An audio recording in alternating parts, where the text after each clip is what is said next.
Today, slow flight and stalls.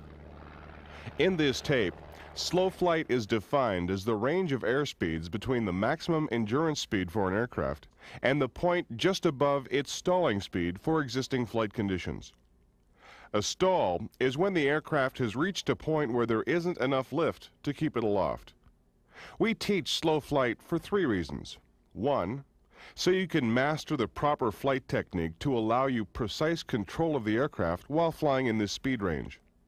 Failure to take prompt corrective action in slow flight can have dire consequences.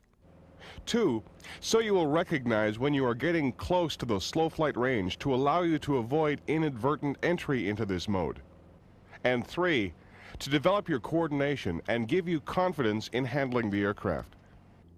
Slow flight is encountered under several conditions. These include takeoff, landing, recovering from a misjudged landing, overshooting your approach, and approach to the stall.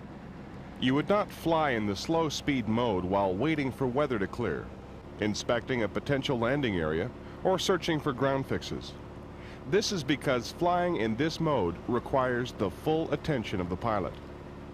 Also keep in mind that fuel consumption during slow flight is higher, and you can cause overheating of the engine from prolonged flying in this mode, particularly while attempting to climb.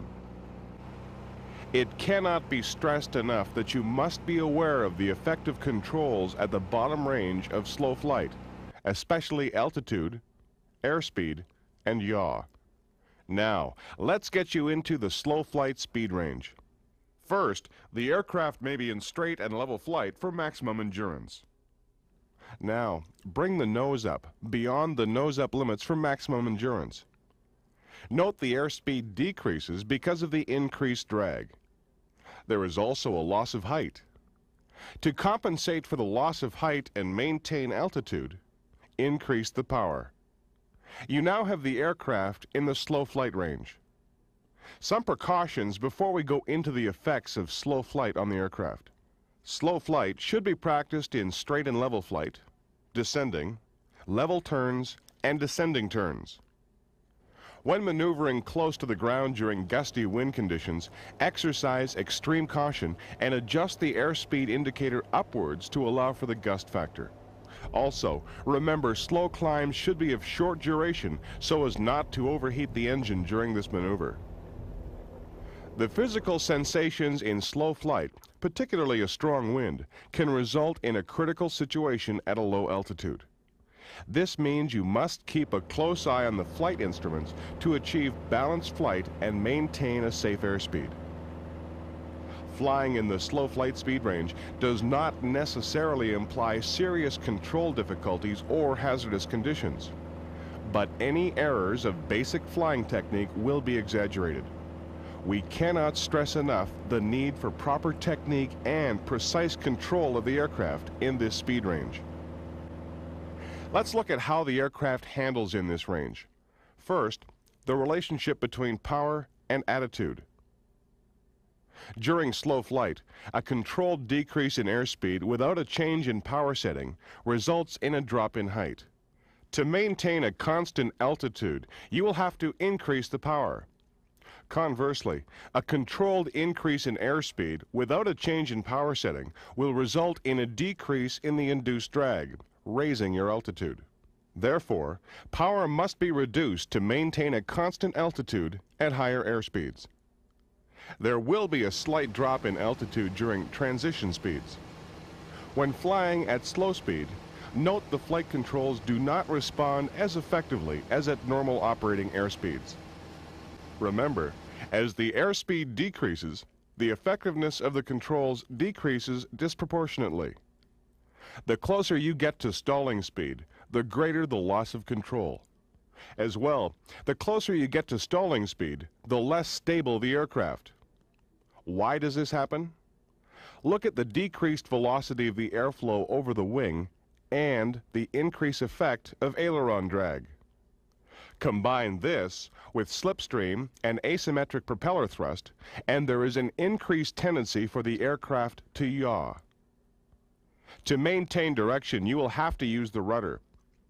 When the aircraft begins to yaw, Immediately apply the proper rudder pressure and increase power to maintain altitude.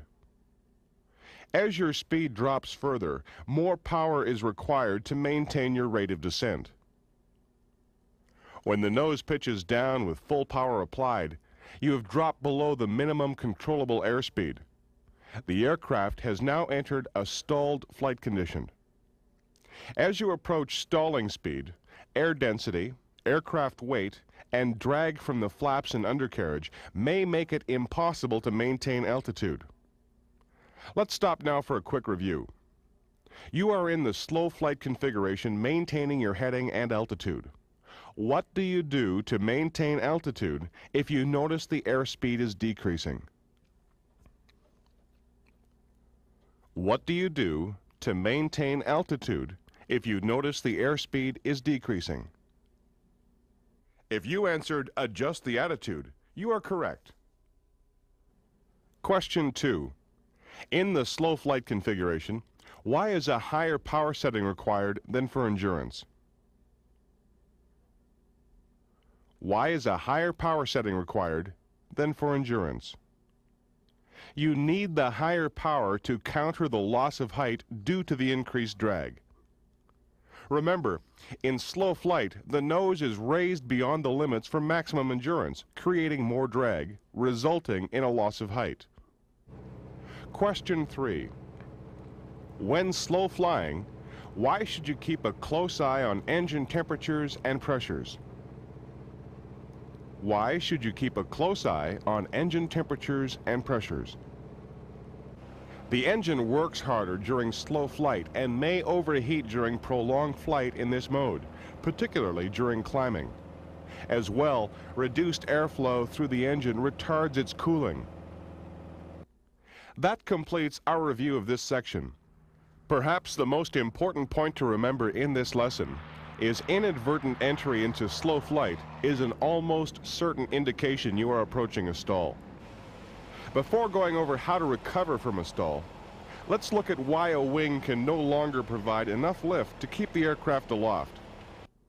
Remembering back to the principles of flight tape, lift depends on the laminar airflow over the wing. As the angle of attack increases, you can see how the laminar layer becomes smaller and turbulent air predominates over the wing surface. By the time the angle of attack is at 16 degrees, you will notice the symptoms of a stall. At 17 degrees, there is virtually no laminar layer and lift is decreasing.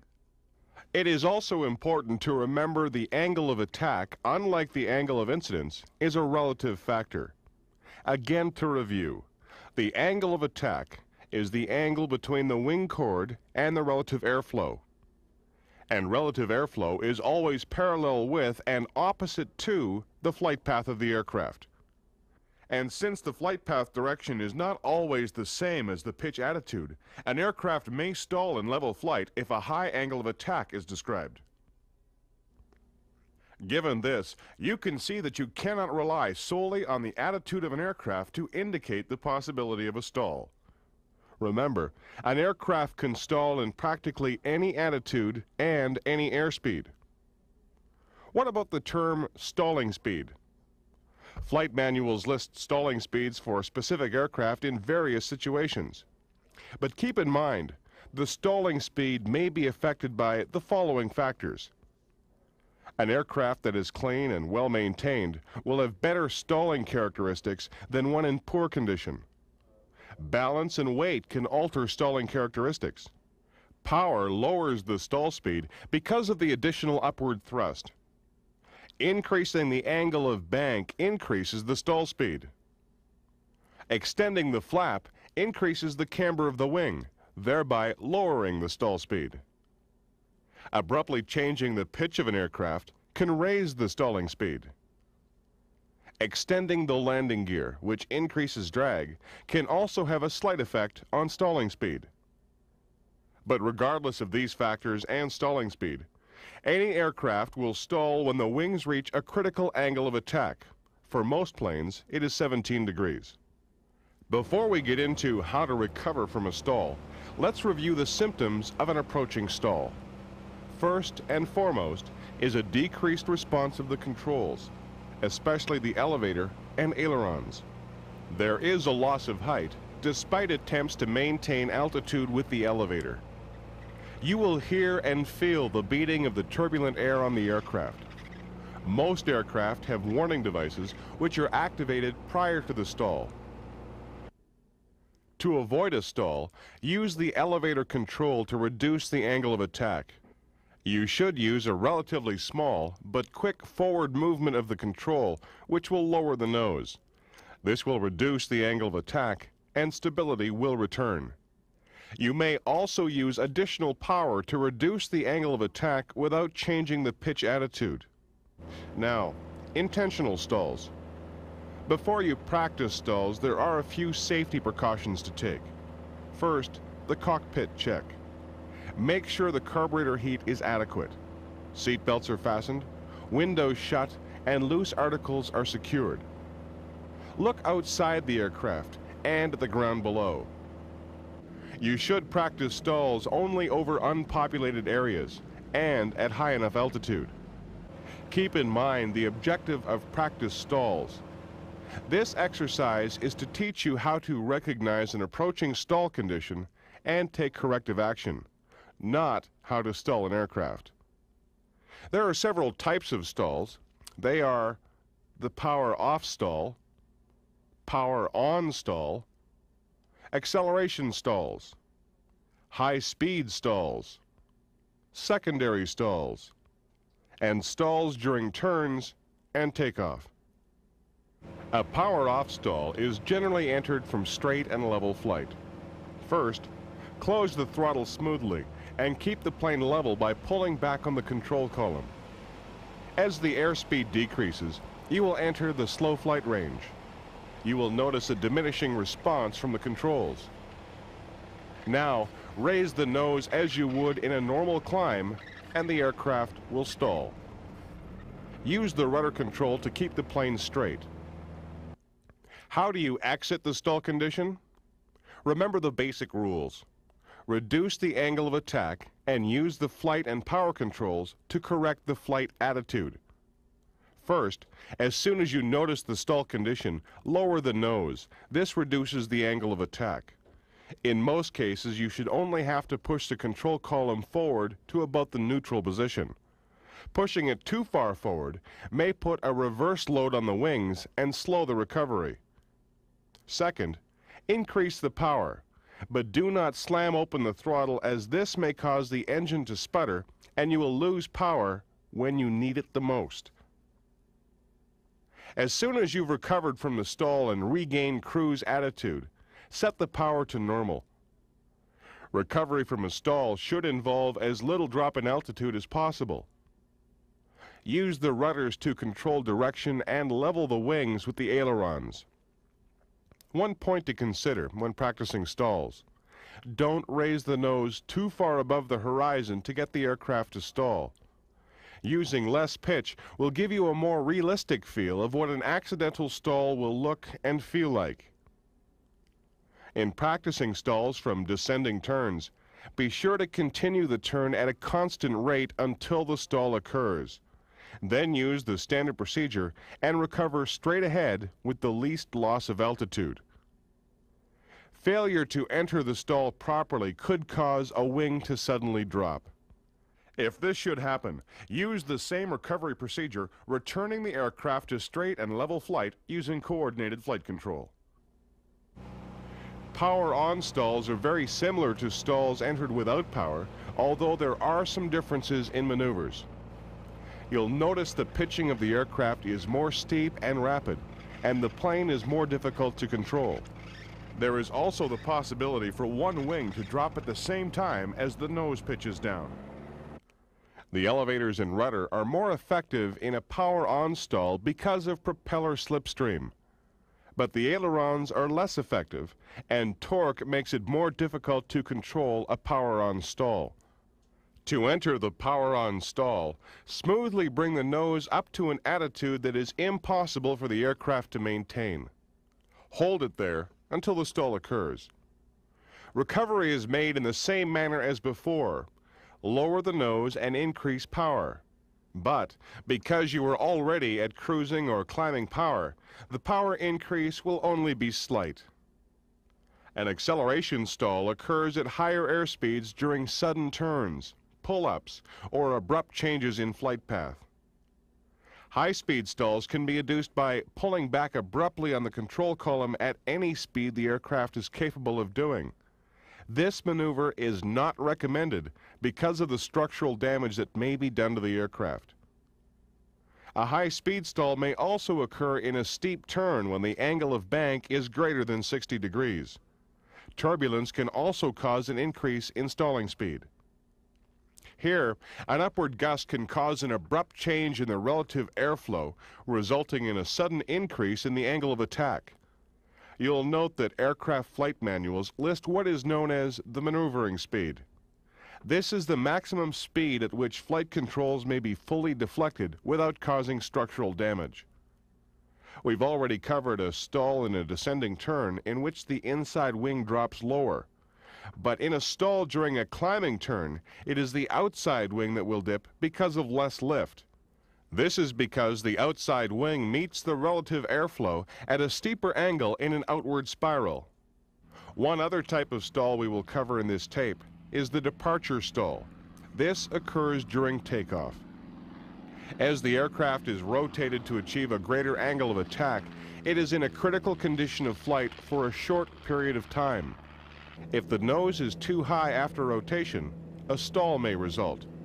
You may find yourself in the situation of being unable to recover from it or unable to climb high enough to clear any obstacles in the flight path.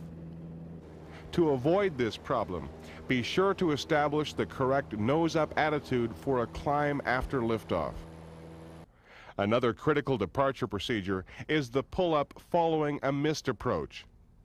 Usually, when you decide to abandon a landing, the aircraft is level instead of nose down. The airspeed is low and the flaps are extended. You may also be faced with having to make a turn shortly after abandoning approach. Take note of these mistakes that lead to a stalled or near-stalled condition following a balked approach. Not enough power. Since this is a form of takeoff, you need enough power to climb. Make sure the attitude of the aircraft is correct and not too nose high. Again, applying power plus nose-up trim will force the plane into a very nose-high attitude, so compensate accordingly. Do not forget to retract the flaps, or retract them too suddenly. Most aircraft cannot climb with flaps fully extended, and retracting them abruptly can cause a sudden loss of height. Make sure the nose is not too high should you need to make an immediate turn. That completes the section on stalls. Take time now to go over these review questions. 1. Describe how you would recover from a stall. Describe how you would recover from a stall. There are two factors to correct when in a stall. First, reduce the angle of attack, and second, correct the flight attitude. To reduce the angle of attack, lower the nose of the aircraft and then smoothly apply enough power to regain height. Finally, use the flight controls to get back into straight and level flight. 2. When recovering from a stall, a roll has developed. Why must you not use only the ailerons to recover? Why must you not use only the ailerons to recover? Other flight controls must be used to maintain coordinated flight. 3. Why is the indicated stalling airspeed lower for a power-on stall than for a power-off stall? Why is the indicated stalling airspeed lower for a power-on stall than for a power-off stall? The airspeed is lower because of the additional thrust from the propeller creating airflow over the elevators. 4. Is it possible to induce a stall during recovery from a high-speed dive, even if the aircraft is in the normal cruise attitude? Is it possible to induce a stall during recovery from a high-speed dive, even if the aircraft is in the normal cruise attitude? Yes. This is because incorrect pitch control can lead to a high angle of attack. Again, the aircraft's position in relation to the relative airflow has to be considered.